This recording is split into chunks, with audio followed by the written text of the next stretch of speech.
Welcome to Tangled Threads with Tiberius Templeton, where the stories are so tangled that even the world's strongest detangler wouldn't stand a chance. Someone at the post office stole my grandkids' Christmas cards. I can't believe it. Someone at the post office stole money from my grandkids' Christmas cards. Every year, I send each of my grandkids a card with some money inside so they can buy something they want. It's a tradition I've been doing for as long as I can remember, and it's always been something they look forward to.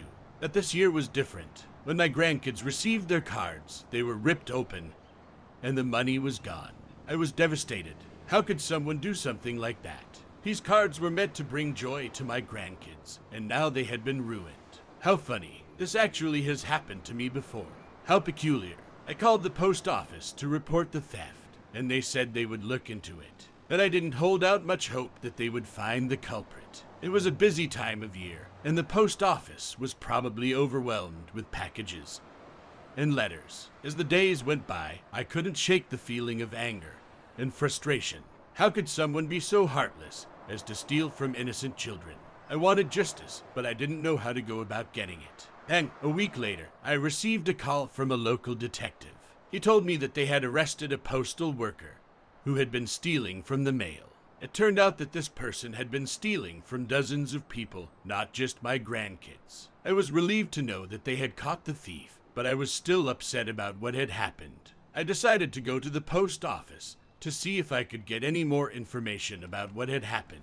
When I got there, I was greeted by a friendly clerk who asked if she could help me. I told her about what had happened, and she seemed genuinely concerned.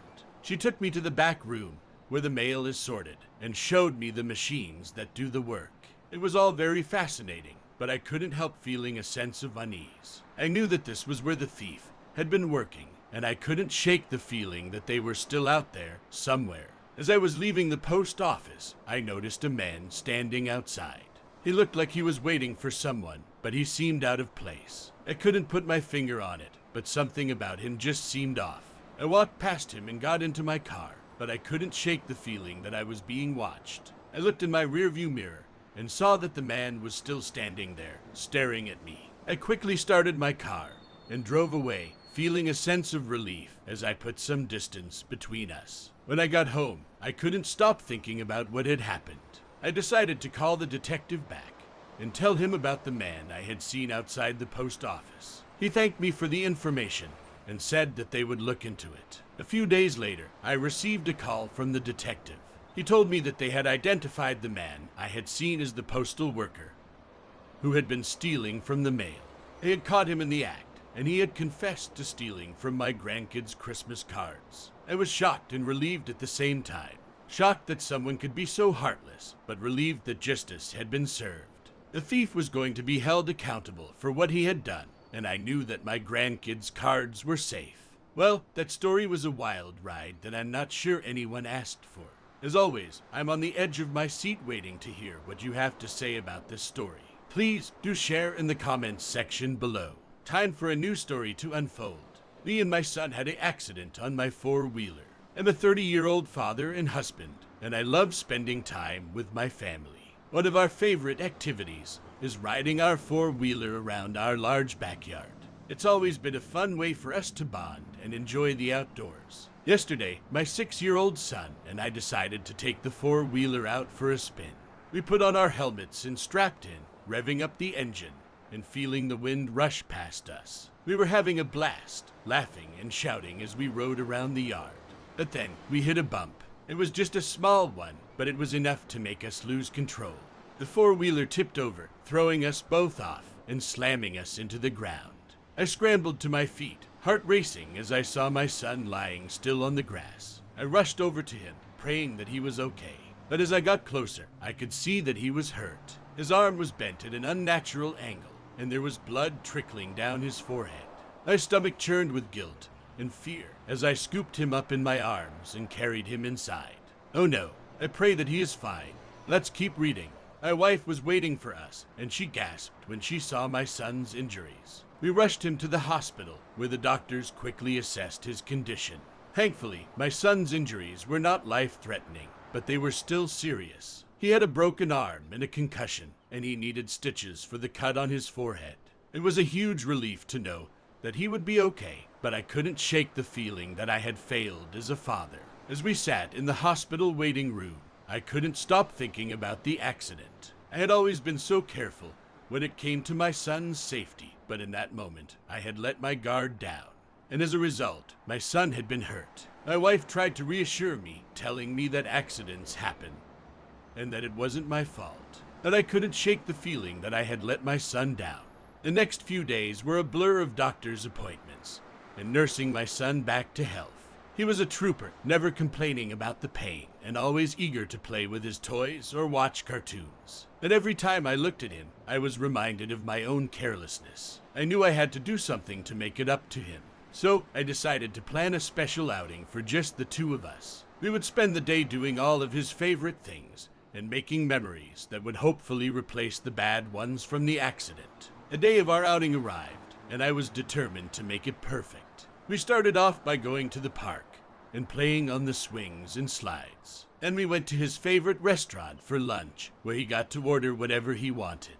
After lunch, we went to the movies to see his favorite animated film. I watched him laugh and cheer at all the silly parts, feeling grateful that I had this time with him. As we walked out of the theater, hand in hand, my son turned to me and said, "Daddy, today was the best day ever." My heart swelled with pride and love for my little boy. I knew that I couldn't change what had happened in the accident, but I could try to make up for it by being the best father I could be. And maybe, just maybe, the memories we made that day would help him forget the bad ones. Well, I'm glad to know that your son is okay. As always, I am excited to hear what you have to say about this story. Leave your thoughts in the comments below. The next story awaits. My little brother peed on my Xbox, and my parents won't help me buy a new one. It was a Friday evening, and I was finally home after a long week of school. I had been looking forward to relaxing all day and playing my favorite game on my Xbox. As I made my way to my room, I noticed that my little brother, James, had already beat me to it. He was playing with my Xbox and looked like he was having a great time. "James, what are you doing?" I asked him, already feeling irritated. "I'm playing your Xbox," he replied, grinning widely. "Get off it, that's my Xbox," I said, trying to hide my frustration. But before I could stop him, James stood up and, without warning, peed all over my Xbox. "What the hell, James?" I yelled, completely shocked. "Oh goodness, I don't even want to comment, let's just keep reading." James just looked at me, still grinning, and ran out of the room. I couldn't believe what had just happened. My Xbox was completely ruined, and I had no idea how I was going to replace it. I immediately went to my parents to tell them what had happened, expecting them to be just as angry as I was. But when I told them what had happened, they burst out laughing. "What's so funny?" I asked, completely confused. "It's just a little pee. It's not like he broke it," my mom said, still laughing. "And he ruined it," I exclaimed. "Sorry, kiddo, but we're not going to buy you a new Xbox just because your little brother peed on it," my dad said, still chuckling. I couldn't believe it. My parents thought it was funny that my little brother had ruined my Xbox and weren't going to help me replace it. I felt completely alone and frustrated with no idea what to do next. For the next few days, I tried everything I could think of to get my Xbox to work again. I even tried taking it apart and cleaning it, but it was no use. The pee had seeped into the console and destroyed it beyond repair. I was devastated. My Xbox had been my escape, my way to relax after a long day at school. And now it was gone, thanks to my little brother and my parents' refusal to help me replace it. But then, something amazing happened. One of my friends, who knew about what had happened, offered to lend me his old Xbox until I could get a new one. I was so grateful to him and couldn't believe that he was willing to be so generous. With my friend's Xbox, I was able to continue playing my favorite games and was able to relax again after a long day at school. It wasn't the same as having my own Xbox, but it was still something. Over the next few weeks, I saved up as much money as I could from my allowance and odd jobs around the neighborhood. I even sold some of my old games and electronics to make a little extra cash. It was tough, but eventually I had saved up enough money to buy a new Xbox. When I finally had enough money, I went to my parents to ask them if they could drive me to the store to buy a new Xbox. To my surprise, they agreed. "I'm proud of you for working so hard to save up for a new Xbox," my mom said, smiling. Yeah, and I'm sorry we laughed at you when your brother peed on your old one, my dad added. I was completely shocked. I couldn't believe that my parents were finally recognizing how important my Xbox was to me and were willing to help me replace it. It felt like a weight had been lifted off my shoulders, and I was so grateful. That story was so confusing. I think I need to see a therapist. I'm sure we'd all love to hear what you have to say about this story. So by all means, tell us your thoughts in the comments section below. The next story awaits. My parents keep letting my older sister hit me. I'm a 12-year-old boy with a 16-year-old sister named Samantha. Samantha is always angry and takes it out on me by hitting me. It started with just a push here and there, but it's changed to her punching me and leaving bruises. I've tried to talk to my parents about it, but they just dismiss it and say, siblings fight. You'll get over it. But this isn't just sibling fighting. This is basically abuse. One day, after Samantha punched me in the face, I couldn't take it anymore. I went to my parents and pleaded with them to do something about it. Mom, Dad, Samantha keeps hitting me, I said. Oh, stop being dramatic, my dad said, waving his hand dismissively. Yeah, you're just overreacting, my mom added. But she's leaving bruises. I exclaimed. Look, we're busy. We don't have time for this, my dad said, getting up from his chair and walking away. This story is so crazy, it's like a fever dream that won't end. But that's why we're all here, to witness the madness. Now, back to the story. I couldn't believe it. My own parents didn't care that their daughter was physically abusing me. I felt alone and scared, with no idea what to do next. Over the next few weeks, Samantha's behavior only got worse. She started hitting me more frequently, and even began to verbally abuse me, calling me names and making fun of me in front of my friends. I was embarrassed and ashamed, and I didn't know how to make it stop. I felt like I had nowhere to turn and no one to talk to.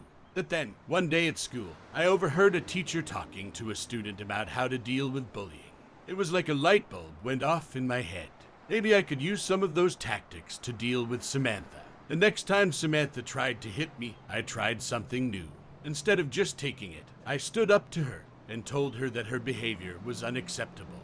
I also told her that I wasn't going to let her bully me anymore. To my surprise, it worked. Samantha was taken aback by my confidence and didn't hit me that day. But I knew it wasn't going to be that easy. I needed to be consistent and keep standing up to her. Over the next few weeks, I kept using the same tactics. Whenever Samantha tried to hit me, I stood up to her and told her that her behavior wasn't going to be tolerated. And slowly but surely, her behavior started to change. She stopped hitting me and started to treat me with more respect. It was like a weight had been lifted off my shoulders, and I was finally able to relax around her. And even though Samantha had stopped hitting me, I knew that I needed to talk to my parents about what had been happening. I couldn't just let it go and pretend like nothing had happened. So one day, I sat down with my parents and told them everything. I told them about the bruises, the verbal abuse, and how scared and alone I had felt. To my surprise, my parents were finally willing to listen. They were shocked and upset by what I had told them and promised to do something about it. They talked to Samantha and made it clear that her behavior was not acceptable. They also made sure that I felt safe and protected in our home. I'm just glad my parents were finally able to listen. Thanks for sticking with us until the bitter end. I'm surprised you didn't bail earlier, to be honest. When you subscribe to our channel, clicking the little bell is crucial. It's the only thing standing between you and a life of complete boredom. Click on the next video if you're into that sort of thing. I won't judge you, or will I?